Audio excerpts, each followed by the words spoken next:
Shalom, salam berkat dari kami untuk pendengar sekalian.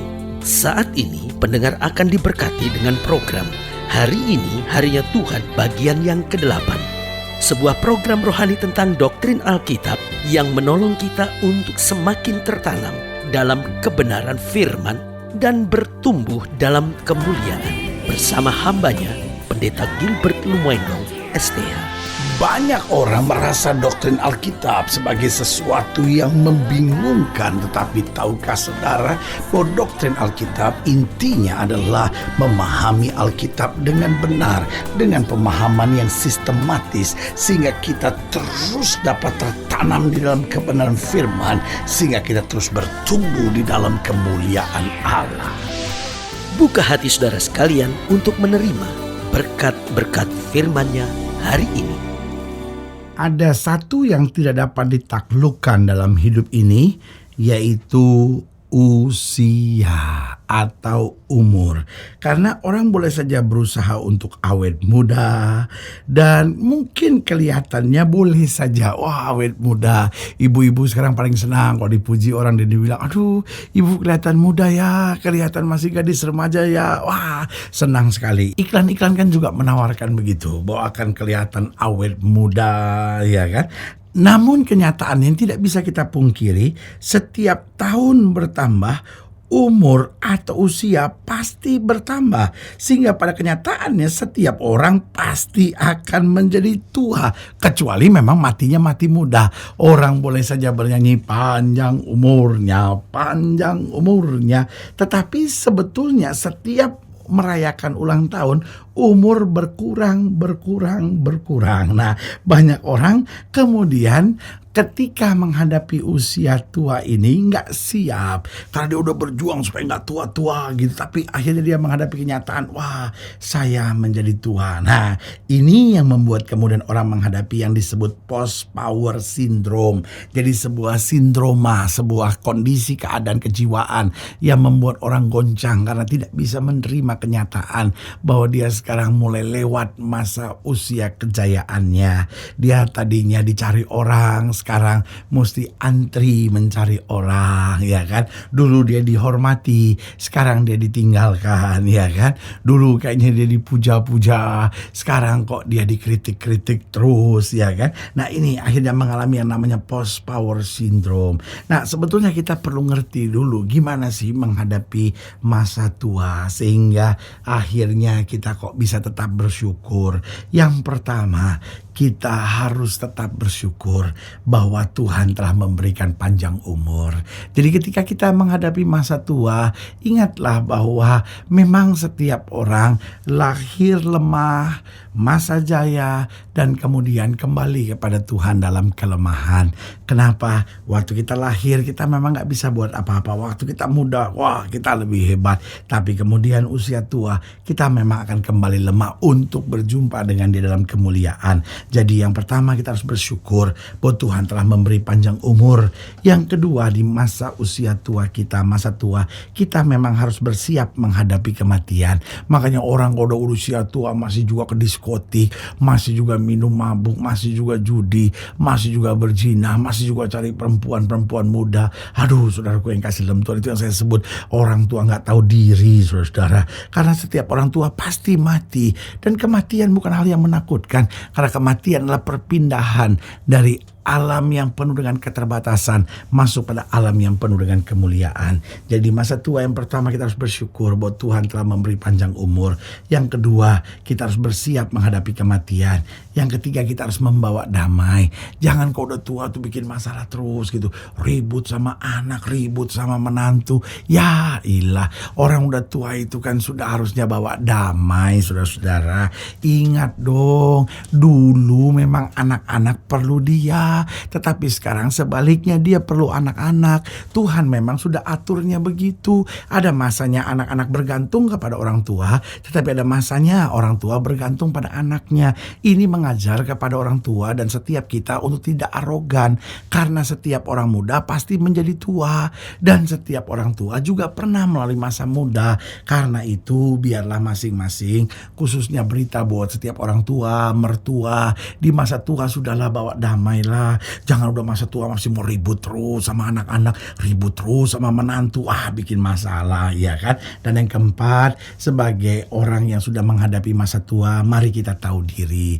Artinya ya, belajarlah hidup sehat, belajarlah hidup tenang, belajarlah dekat dengan Tuhan, belajarlah semakin serius melayani Tuhan, belajarlah untuk tak melakukan segala hukum-hukum Tuhan dengan sungguh-sungguh, sehingga di masa tua kita hidup berarti, karena lewat hidup kita banyak hal-hal yang baik yang boleh Tuhan nyatakan. Haleluya. Selamat datang dalam program kita hari ini, Harinya Tuhan, sebuah program rohani yang kembali mengingatkan kepada kita betapa pentingnya kita menjadikan firman Tuhan sebagai dasar keseharian hidup kita. Karena selama kita jadikan firman Tuhan sebagai dasar keseharian hidup kita, langkah-langkah ke depan kita penuh dengan kepastian, kemenangan, berkat, mujizat, dan perkara-perkara besar. Haleluya. Dan dalam program ini kita sedang membahas tentang tahu diri. Ya, ini dia penting. Banyak orang hari-hari ini tidak tahu diri, ya kan? Orang yang tidak tahu diri biasanya tidak tahu berterima kasih. Orang yang tidak tahu diri biasanya tidak bisa mengekang diri. Orang yang tidak tahu diri biasanya tidak bisa mengendalikan diri. Tetapi kalau kita tahu diri, pasti kita hidup jadi berkat, kita hidup bawa damai, kita hidup menghadirkan shalom dari sorga. Haleluya. Nah, saudara yang kasih dalam Tuhan, dalam pembahasan tentang tahu diri, kita mau sama-sama belajar dari 1 Tawarikh pasal yang ke-23. 1 Tawarikh pasal yang ke-23 ayatnya yang pertama. 1 Tawarikh 23 ayatnya yang pertama sampai ayatnya yang ke-20. 1 Tawarikh pasal yang ke-23 ayatnya yang pertama sampai ayatnya yang ke-20 di bawah judul perikop orang Lewi dibagi dan diberi tugas. 1 Tawarikh 23 ayat pertama sampai 20, demikianlah firman Tuhan. Setelah Daud menjadi tua, nah ini dia penting nih. Setelah Daud menjadi tua dan lanjut umur, maka diangkatnya Salomo menjadi raja atas Israel. Dia gak mau pegang kekuasaan seumur hidup. Ya kan, orang sekarang kan kalau bisa memegang kekuasaan sampai mati, ya kan. Tetapi Daud setelah menjadi tua dan lanjut umur, maka diangkatnya Salomo menjadi raja atas Israel. Ia mengumpulkan segala pembesar Israel, juga para imam dan orang Lewi. Lalu dihitungnya orang-orang Lewi yang berumur 30 tahun ke atas, dan jumlah orang-orang mereka dihitung satu demi satu, ada 38.000 orang. Dari orang-orang ini 24.000 orang harus mengawasi pekerjaan di rumah Tuhan, 6.000 orang harus menjadi pengatur dan hakim, 4.000 orang menjadi penunggu di pintu gerbang, dan 4.000 orang menjadi pemuji Tuhan dengan alat-alat musik yang telah kubuat untuk melakukan puji-pujian, kata Daud. Juga Daud membagi-bagi mereka dalam rombongan menurut anak-anak Lewi, yakni Gerson, Kehat, dan Merari. Termasuk orang Gerson ialah Ladan dan Simei. Anak-anak Ladan ialah Yehiel, seorang kepala, serta Zetam dan Yoel, 3 orang. Anak Simei ialah Selomit, Haziel, dan Haran, 3 orang. Orang-orang inilah yang menjadi kepala puak Ladan. Anak-anak Simei ialah Yahat, Ziza, Yeuzi, dan Beria. Itulah anak-anak Simei 4 orang. Yahat ialah kepala dan Ziza orang kedua. Tetapi Yeuzi dan Beria tidak mempunyai banyak anak, maka mereka merupakan hanya satu puak dengan satu jabatan. Anak-anak Kehat ialah Amram, Yizar, Hebron, dan Uziel, 4 orang. Anak Amram ialah Harun dan Musa. Harun ditunjuk untuk mengurus apa yang maha kudus, dia dan keturunannya sampai selama-lamanya, untuk membakar korban di hadapan Tuhan, untuk melayani dia dan untuk memberi berkat demi namanya sampai selama-lamanya. Anak Musa, abdi Allah itu digolongkan kepada suku Lewi. Anak Musa ialah Gersom dan Eliezer. Anak Gersom ialah Zebuel, seorang kepala.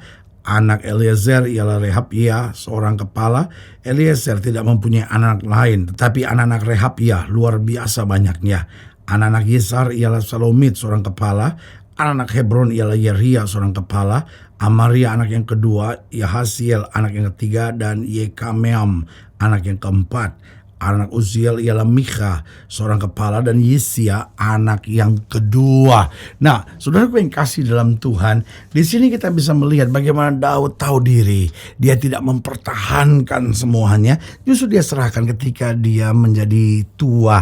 Nah, saya pelajari kalau dalam masa tua kita menjadi seorang yang tidak tahu diri, maka kita akan melihat beberapa hal kelemahan di masa tua kita. Yang pertama, masa tua kita menjadi masa tua yang stres, masa tua yang penuh dengan tekanan, masa tua yang penuh dengan kekecewaan, dan masa muda yang kemudian dibenci oleh orang lain. Sehingga dimanapun kita ada, hidup kita penuh dengan kesusahan. Jadi itu yang saya sebut masa tua yang stres. Yang kedua, masa tua yang tidak tahu diri menjadi masa tua yang membosankan. Karena akhirnya kita akan begitu-begitu aja dan tidak pernah mengalami sesuatu yang baik dalam kehidupan kita. Lalu yang ketiga, masa tua kita akan menjadi masa tua yang menjadi sumber masalah. Semua orang di sekitar kita membenci kita, bahkan semua orang di sekitar kita mengutuk kita, bahkan semua orang di sekitar kita menunggu kematian kita. Aduh, ini orang kok gak mati-mati. Aduh, betapa membosankan, betapa stresnya hidup seperti itu. Dan yang keempat, saya pelajari itu menjadi masa tua yang tidak menjadi berkat.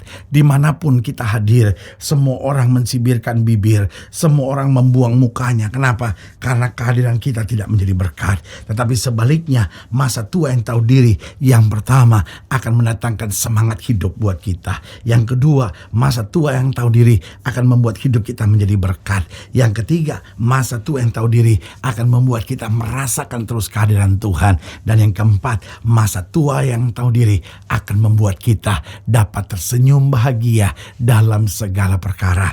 Kenapa? Karena kita tahu Tuhan membela kita dan kehadiran kita selalu menyatakan kemuliaan Tuhan dimanapun Tuhan tempatkan. Haleluya.